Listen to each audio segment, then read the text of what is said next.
Howdy folks, and welcome back to the farm. Welcome back to Volume 4 of Sorority Security Guard.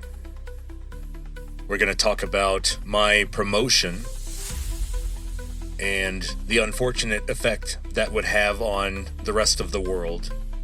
In other words, we'll talk about what I was like as a supervisor. And becoming a supervisor caused me to have to deal with a lot more problems in the form of other properties and having to work with other guards instead of just by myself, pleasing one house mother. Now I'm having to go on apology tours to repair damage done by some guard leaving a note in a girl's mailbox describing how beautiful her eyes are. And now I've got to go around and try to detoxify the situation. And of course, we had to sever our working relationship with that guard. But there are also guards that had positive qualities. In fact, I came to think of the job as a kind of Justice League, where every security guard had their individual superpowers. We had one guard who was a rugby player, and he was about 6'2", in excellent shape, great sense of humor, a jawline right out of a comic book. And so, of course, his superpower was that he was extremely popular with all the residents. We had another guard who was a music major, and his superpower was that he had perfect pitch. And of course, we'll have to talk a little bit about the demonologist. And speaking of demons and possible demon possession, we'll also talk about some of the possible drug use that I observed among the security guards. And this would be primarily just a way to stay awake. It was usually, I suspect, some form of amphetamine. We'll talk about my developing relationship with Ron, and my growing relationship with some of the house mothers. And we'll talk about problems I had to deal with. And there was a large pool of candidates between antics among the guards and antics among the residents of the various properties, including Hardin House. A lot of guys call it hard-on house. Oh, yeah, But I would never say that. We remember.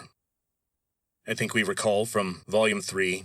That Hardin House was basically a prison for freshman girls who had pledged a sorority, but didn't quite make it into living in the actual sorority house in that first semester.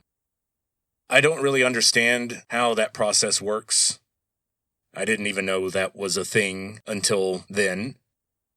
But the important thing for everybody to remember is that it was a prison for girls.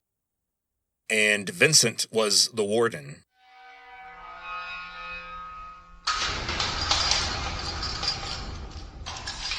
Which means that no one was going to have any kind of fun. Not on my watch. And all the rules were going to be enforced.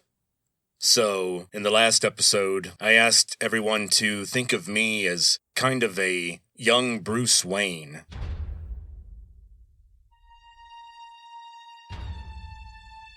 Now, in this volume, in Volume 3, there's a little bit of a difference. In this volume, I see myself as a man dedicated to law enforcement who dreams of a wife and children, but his identity is destroyed and remade and tested in a crucible of corporate greed and violence and drug dealers. And he has to somehow regain his humanity while taking down the bad guys. So if you think of it that way, I was basically RoboCop. I'd buy that for $1.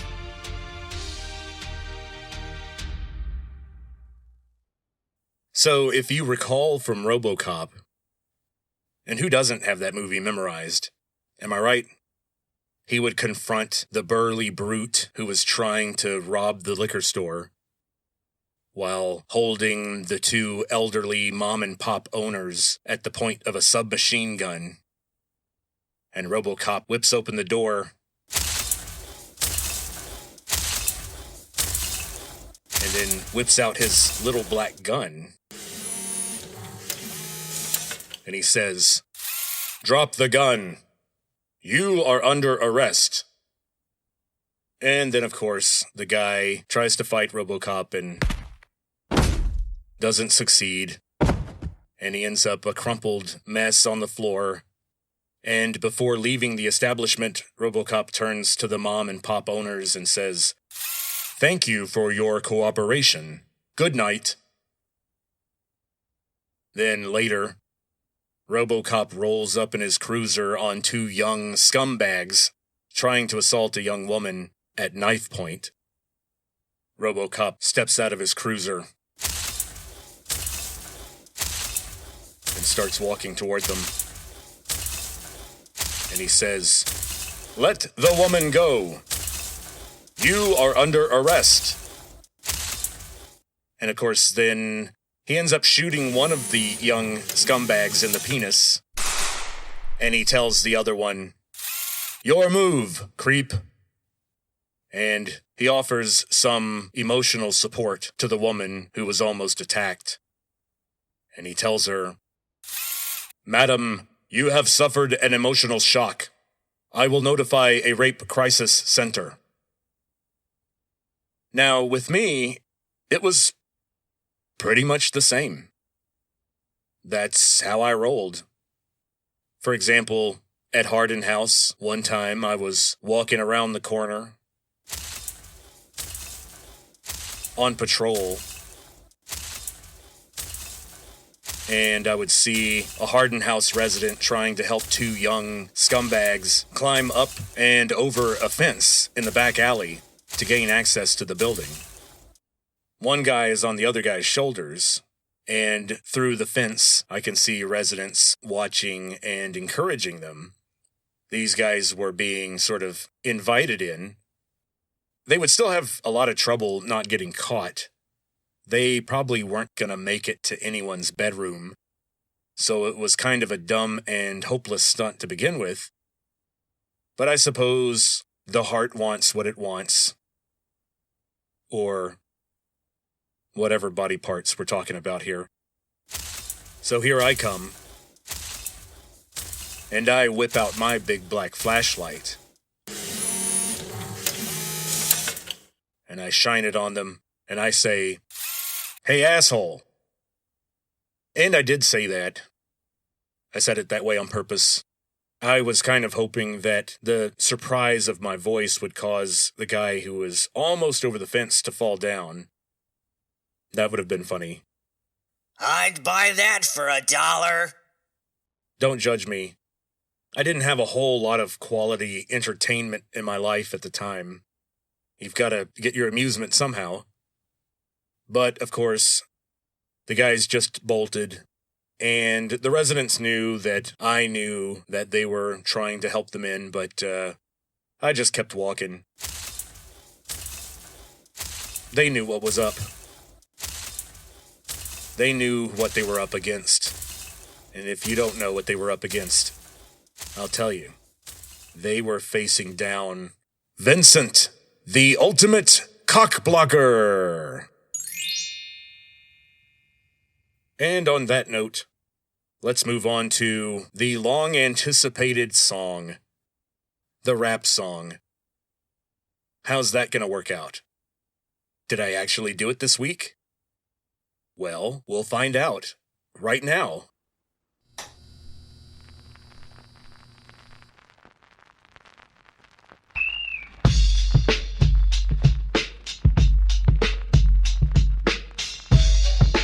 This one's been a long time coming.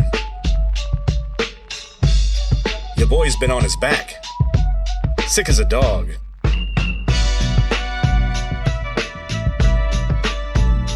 And yeah, I blew up late. And yeah, I still ain't great. So, sorry y'all had to wait. It's 1998 and the doctor's where it's at. Back in black, rated X, like Fritz the cat. Off the rack, off the point, but connecting every dot. Memory lane's my domain, overthinking's what I got. Got a Motorola on my chest, mag light, packing heat. 6 double D's, shiny payless on my feet. Peeping toms in the trees. Stay awake, motherfucker. Thirsty fools by the pool. Getting A, motherfucker. Now I'm back with a peek behind the big red chief of the Navy Polyester West Campus freaks, learning history.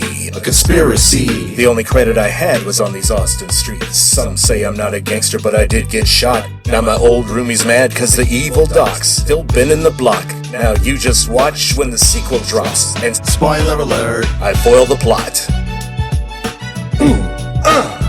Sorority. Security guard. We been getting it done. Sorority. Security guard. We'll be working graveyards till they put us in one. Ancient Greek motherfucker. VGL motherfucker. Demon Realm motherfucker. Aw yeah. Wasn't born on the streets, but I did my time. Where double E majors go to lose their minds. I'm a West Campus warrior, Guinness in hand, clocking demons over time and playing gigs in a band. Oh, say can you see all my Zemco bling? 2 years before I give my girl a wedding ring, cause Ron's the goat. Long live the king. Now don't forget my Everclear double float, cause Trudy's margaritas ain't no joke. Sorority. Security guard. We be getting it done. Sorority. Security guard. We'll be working graveyards till they put us in one. Now I'm sleeping 3 hours a night. Money's tight. But my grandfather taught me, life's not a journey, it's a fight. Being born ain't no achievement, and the game never stops. The streets will go on. We will not. Well, that was interesting. I'd buy that for $1. Where's my contract? I'm waiting for an email from Death Row Records any minute now. I'm currently working on putting my house up as collateral on an $85,000 loan that I'm trying to get to make a music video for this song. I figure it worked for Eminem in the late 90s, so surely it could work for me in 2025. I think MTV is still playing music videos, right? But anyway, you guys are lucky you got with me on the ground floor, because the only way is up. The sky's the limit. Now, if we believe flat earthers, then the sky really is the limit because of the whole vault thing that we talked about in Genesis. This sort of impenetrable arch or barrier that is at the top of the sky and that prevents the upper waters from falling down onto the earth. Like there's an ocean above the sky. That's the concept of the vault. And, of course, that has everything to do with guarding sororities as a security guard. Now, before the song, I threw some shade on the residents of these sorority houses, and I talked about the difficulties of guarding the kitchen and the valor with which I approached that duty. I was willing to lay down my life for the house and to make sure that none of the girls wasted any of the food that was prepared. That was my sacred charge. Also, I need to add that you best believe I made full use of my access to the kitchen late at night. Every guard had some privileges, but after a while, the house mothers would let me know about pies or a particular kind of tea that was available and that it was okay if I had some. And so I ended up eating fairly well during this job. In fact, working at Greenwood Towers, that condominiums building was kind of a drag because you had to get your own food. You had to go across the street to the 7-Eleven or to Pluckers to get some food, and that was kind of a pain. It definitely wasn't prepared by a chef that same day. Okay, so I threw some shade at the residents themselves, but what about the guards? Well, we'll get to know the guards a lot better after I am promoted to supervisor and I have to go visit them. But I wanted to mention at this point that we had a bit of a motley group. I mentioned the rugby player, the music major with perfect pitch, and we had several guards that had the uncanny ability to just alarm or otherwise creep out every female human that they ever came within 30 yards of. That's impressive. I mean, you walk the guy in the door, and all of a sudden everybody's uncomfortable, and you realize, oh, wow, we're going to have a hard time with this one. But we're going to find out that some guards are hopeless romantics, and despite my ample warnings, they still left a little note for one of the residents describing part of their, well, I don't want to say part of their body, because then everyone's imagination runs wild, but basically he just said she had beautiful eyes. And for some reason he thought that that would be a positive thing to do, and he left that in the girl's mailbox. Which is even worse, because that's sort of like, hey, I have access to your mail also. Remember that. The guard you don't like who is staring at your eyes and writing letters about it also has lots of keys that you don't want him to have. And that makes you really uncomfortable, doesn't it? So yeah, we had trouble with some of our, I guess I'll call them, hopeless romantics. Some guards were just couldn't get it out of their head that they needed to just pretend like the residents were just expensive cattle, you know. This is how we made our money, by making sure these things can get from point A to point B without being bothered or harassed. And we make sure all their stuff is in one piece the next morning. But We aren't here for romance. exactly. Thanks, Ron. Thank you for that. That's what I tried to remind these guys of. So we'll talk more about guard issues later after I become a supervisor at the end of this episode.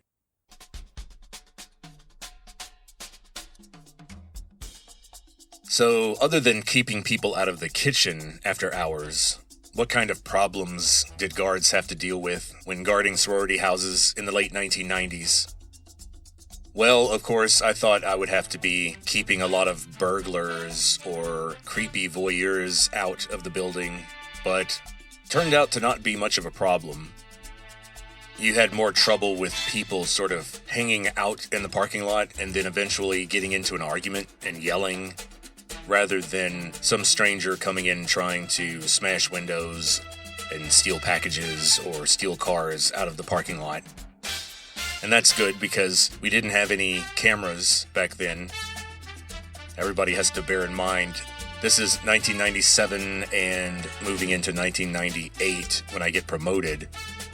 And webcams are not a thing. No one has a camera in their pocket unless they're carrying some sort of bulky, expensive camcorder. And so security camera footage was kind of a rare thing. I imagine that there are plenty of cameras over the parking lot of, say, the Tridelt house now, but not in 1998. And so we had to do patrols in the parking lot regularly because people might be hanging out there, people might be keying a car of someone they don't like. That happened occasionally. The biggest problem that you had with unwarranted visitors or unsanctioned guests was when residents would let people in or sneak people in on their own accord. random strangers trying to get into the house to do something crazy or assault somebody or steal something. It wasn't something that was even on the radar. It didn't happen. In fact, the one time I had to save a girl from being attacked, she was being attacked by a raccoon. But more on that later. The biggest problem with some of the parking lots was that, in general, the front of the building was clear and smelled great. Lots of wildflowers and whatnot. But then there would be the back parking lot, or the back alley that a lot of the upstairs bedroom windows opened up to. And when you went back there at certain times of the evening, you would walk into what I would best describe as maybe a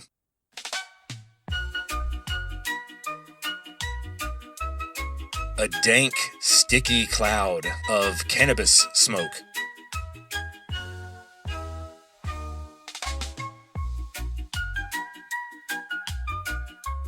And of course, occasionally when you're doing your back parking lot patrols, you'll see a car parked and there appears to be people in the car. And especially if you recognize one of the cars, you start to think, oh boy, is this the awkward end to a date? And you shine your flashlight early to kind of give them warning. And by the time you get to the car, they're sitting in the seats in a kind of semi-normal position. And they look dressed, kind of. Their hair is messed up. And, I didn't give people a hard time. I would kind of give them some credit for not trying to, sneak the guy into the house or something. It was a lot less trouble for everybody. And inside the house, the residents would just mostly come back to the house after class in the late afternoon, and they would form study groups. They would watch TV shows upstairs. And for the most part, they just kind of complained and argued and gossiped about each other. It was not a peaceful vibe. But I will say, the 80-20 rule does apply here. Some of these young ladies were great. Some of them were not so great. And I'm not even talking about whether they were great or not so great to me or for me. I never had any personal problem with any of the tenants of the sorority houses. And this is primarily because I made a very consistent effort to keep a professional distance and make sure people understood that I was trying to pay my bills here. We aren't here for romance. That's right, Ron. I remember. So, when you're a security guard and it's just a little bit past 10 p.m., it's not quite late enough to break out your study books and try to get some reading done. There are still drunk people wandering around outside, and a lot of the residents are still awake and somewhat agitated for whatever reason. And between patrols during that time, there are some mental games that a guard can play to pass the time. It's similar to how young kids on long car trips used to play games with finding certain letters in license plates or street signs. There are some games that guards can play with themselves to pass the time. One of them is, what drug is this person on? That's a tough game. Another popular game for a security guard at a sorority house is, why is she angry? These are not harmonious places full of heart and camaraderie. The song that I played for you guys from the last volume referred to these places as prisons for young women, and I'm not really joking. Sometimes when people are held in captivity, they turn on each other. and you'll be downstairs at your post. And the house will be relatively quiet. And then upstairs, you'll hear some banging. You'll hear a drawer slam or a door slam. You'll hear a voice go, "Ah! Ah!" Or something like that. And that's when you start to ask yourself, why is she angry? These places have a level of passive aggression that I didn't know was possible in humans until I worked there. It's like some kind of psychology experiment gone horribly awry, where someone took the aggression and the boldness and open bravery of a lion, and they extracted that pure aggression and concentrated it, sealed it, put it in a glass vial, put it on a cargo ship full of containers headed to Oslo, Norway.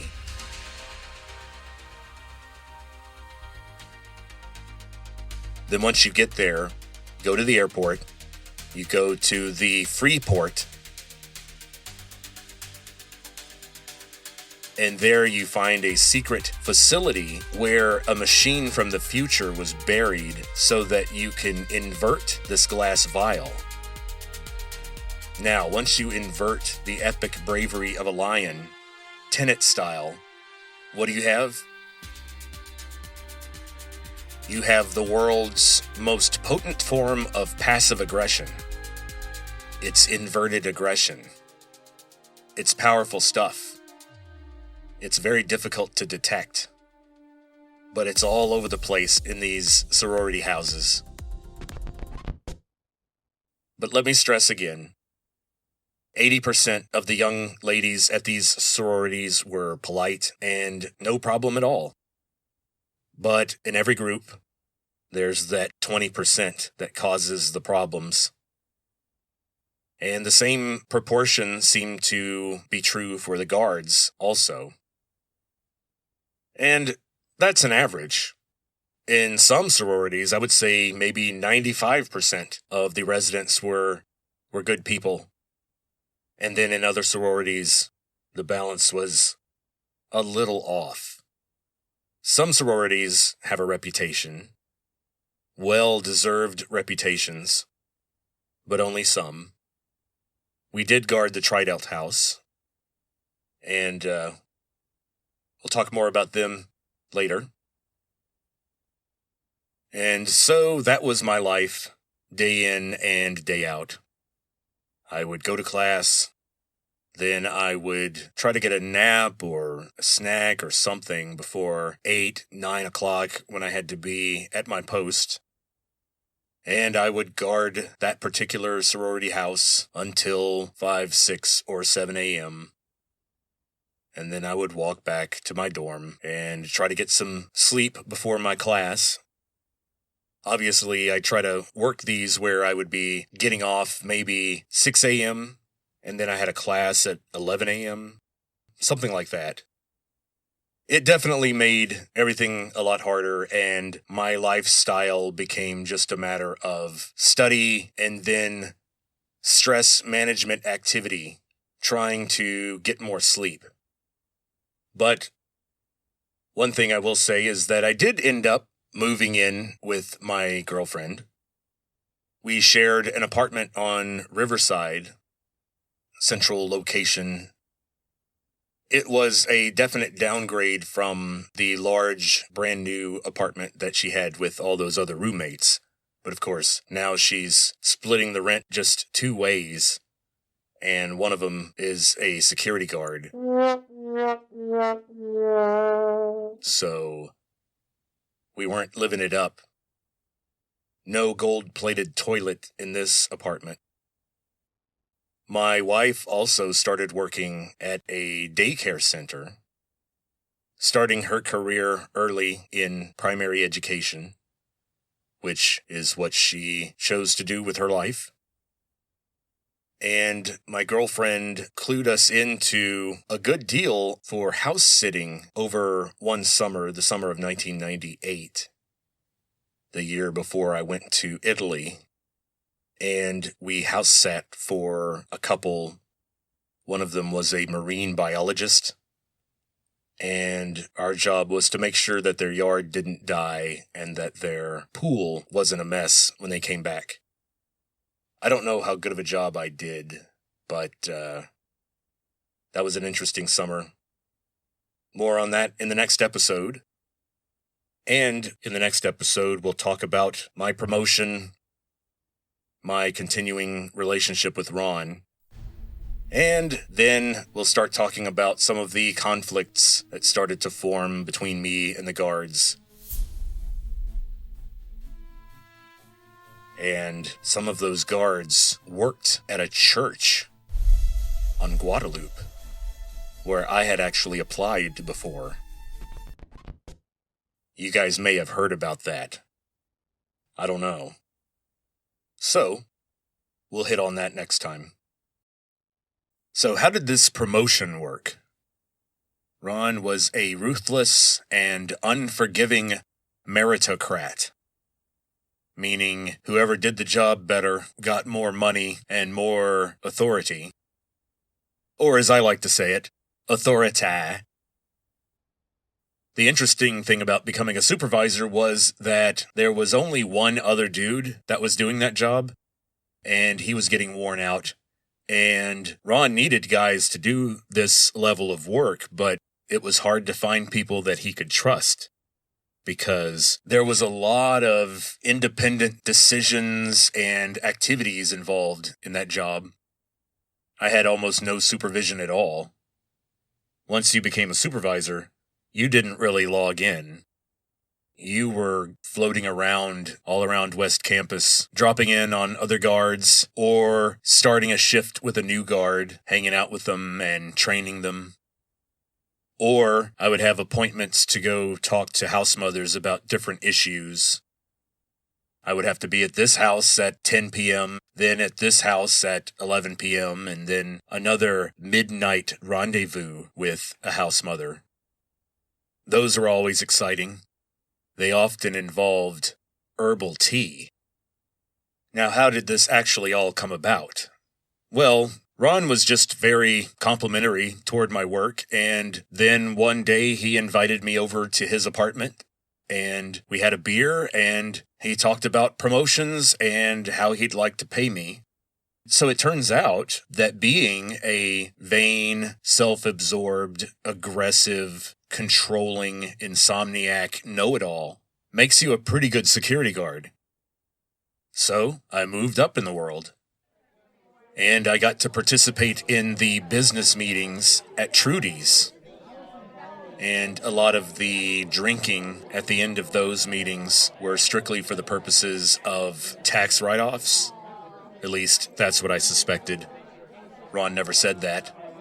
And we did very much talk business at these meetings. Ron was always careful with how he did things like this. So we actually had a printed agenda. We would trade keys.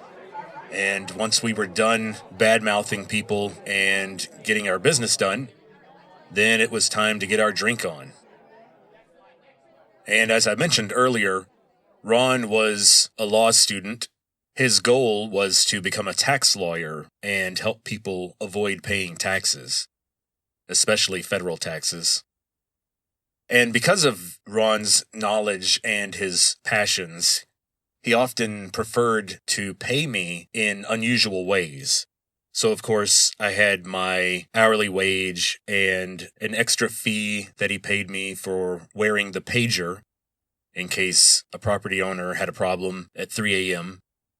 Then I started doing payroll and scheduling on my computer at my apartment. And so because of that, Ron and I made an arrangement where I went to Fry's and just bought the best computer I could put together. And he would cover that. And then he paid part of my rent. In his mind, it was all about making sure that he got his and I got mine. And when I crunched the numbers, I came out ahead, despite the unusual methods. So at that point, I was all about the money. As long as I felt that Ron was compensating me fairly, I was down for whatever. I was 100% on board.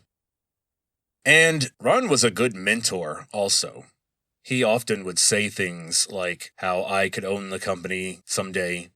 I think he was, from an early point, looking for who he could maybe sell the operation to when he moved on to actually pass his bar exam and go on to the next phase of his life. But it was not to be. And so Ron's apartment, of course, was very nice. And up till that point, I had definitely stuck to the terrible taste in beer that I had brought with me from Winnie. So we're talking, if I was in a really wild, fancy mood, I might splurge for a Shiner Bock. But otherwise, Budweiser was a good go-to. But Ron bumped me up to the Guinness and Heineken level. So my path to beer snobbery was being laid out for me. And Ron taught me the proper ways to pour beer and all that kind of stuff. He was like a much older brother, and I think we had a very good relationship because Ron was just so to the point, and it was just so clear what we needed to do. It was just obvious. And so we didn't have to talk about tactics much. He and I understood that we were gonna conquer West Campus one property at a time with the sharp creases in our pants and our smartly placed clip-on ties, our firm handshakes, and our reliability. Ron would also give me hints about using the flashlight as a weapon. It's interesting that what he told me does line up with what they teach you in, say, Krav Maga classes that I took later. I was a Krav Maga maniac for 2 solid years.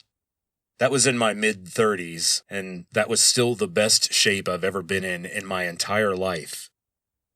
I ran a mile in 6 minutes and 20 seconds at 36, and I was never a good runner. So I recommend Krav Maga to anyone who wants to get into shape and wants to learn something practical and not just drag tractor tires around like you do with CrossFit. Ron taught me that basically you want to attack people with the flashlight in a stabbing motion. You stab them in the face, basically, with the butt end of the flashlight.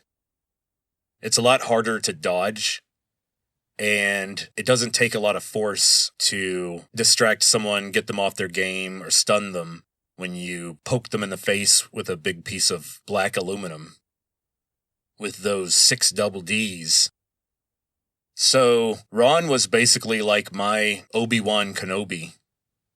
And in my darkest hours, when I felt scared or cornered, I could hear Ron's words comforting me in the back of my mind, but instead of, "Use the Force, Luke," I get, "Time to whip out your big black flashlight."